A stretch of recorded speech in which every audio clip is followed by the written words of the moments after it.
Hey, this is Darren from Property Prosperity. I'm super excited tonight because I've had my first viewer question. So I'll do my best to try and answer it as best I can. This question's come through from Mr. Andrew Crosby, a long-time listener, first-time caller, which is great to hear. And he's asked me the question. He's got a block of land in Wallaroo, and he's asked me whether he should sell his block of land in Wallaroo or not. So the answer is, if you want to sell it, then you should just sell it, basically. And if you don't want to sell it, then don't sell it. That's probably as simple as it gets, really, because the fact you're asking me the question whether you should sell your block of land probably hints towards the fact you're thinking about selling your block of land. So that's probably my feedback. If you're thinking about selling it, then just sell it. You know, at the end of the day, it's not about the money. It's about what makes you sleep at night, and you don't really want to be stressed out and worried about things, and don't end up doing stuff purely because of the money, because generally what happens then, if you're doing something purely because of the money and you have little hiccups along the way or a bit of stress along the way, then it makes you start to doubt yourself and doubt your decision. You're wondering why you did it in the first place, because you never wanted to do it in the first place, and then you get all stressed and you can't sleep at night and you're like, oh my God, this is all too hard, basically. Whereas if you really believe why you're doing something, you really understand why you're getting there.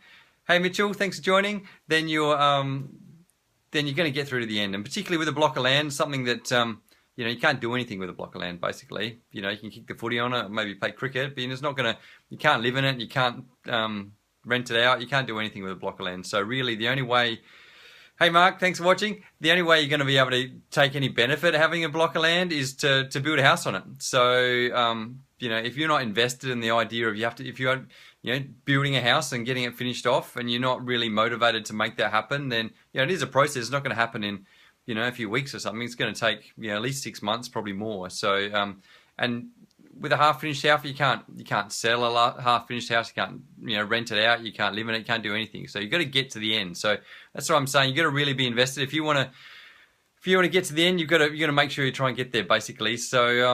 So yeah, if you are weighing up the options, if you literally are 50-50, you're thinking, oh, shall I just build it? You want to sell it, you've decided I want to sell it, I want to put some cash in my pocket, I don't want to hang on to it any longer, then you really have to look at the financial side of things. And so it comes down to, is it better to sell as a block of land, or is it better to build a house and then sell it as a house? Really, the market changes, basically. So sometimes it's better to sell land, sometimes it's better to sell houses. When I've sold, hundreds and hundreds of blocks of land over my time and done a lot of house and land packages and sold lots of houses and stuff.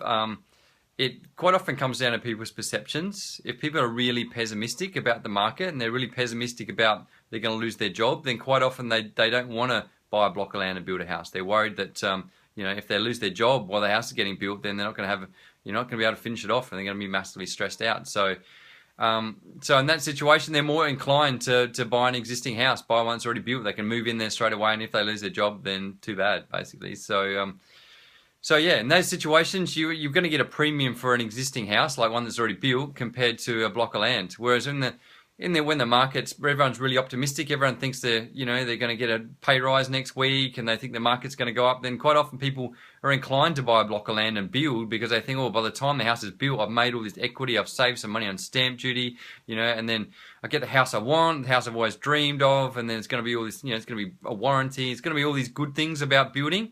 So straight away, their frame of mind is positive, and so people that are inclined to build probably have a more positive frame of mind.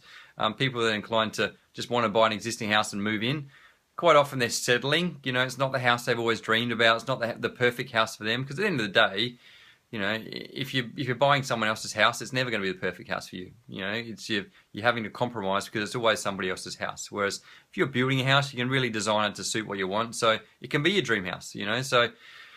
So yeah, that's why quite often it's depending on the market. And there's periods of time where I think it's definitely worth building, because you get once it's built, you're going to get a premium for the property, and that might, depending on where the market's at, sometimes that's 30, 40, 50 grand more than just selling a block of land. So why not just build the house and sell it, and make the 40, 50 grand on top. So, and likewise, the other good thing about building is if you can't sell it, then you can always just rent it out, or you can live in it yourself. So you've always got that backup plan. With a block of land, you don't have a backup plan. Basically, if you can't sell a block of land, you drop the price. That's basically all you can do, really. So, or take it off the market. So, as far as specifically for Wallaroo, what Wallaroo is going to do, again, it doesn't doesn't really matter. Really, just got to look at what you want to do. You know, do you need the cash? Do you not need the cash? You know, if it's just a fact, you can. What else can you use that money for? You know, if you're weighing up, do I build this house and rent it out in Wallaroo relative to another investment? You know, it's relevant. It's all about what you're going to do with the money, really. So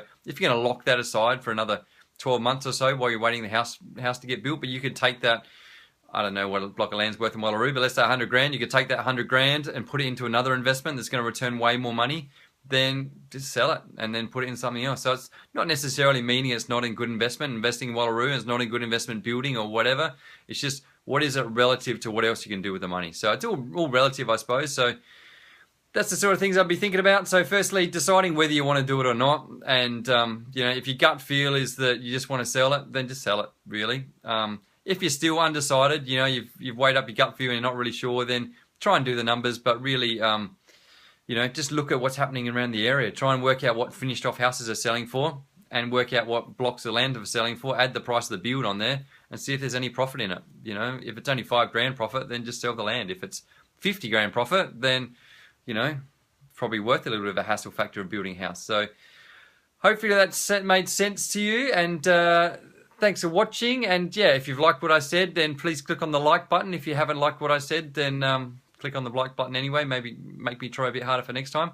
And if you've got any questions you'd like answered, then feel free to put it in the comment box. If you find someone that might find this useful, then yeah, click on the share button and share it with your friends. And hopefully they'll find it interesting. And yeah, that's all for me tonight. And hope you have a good night. And we'll talk again soon. Bye.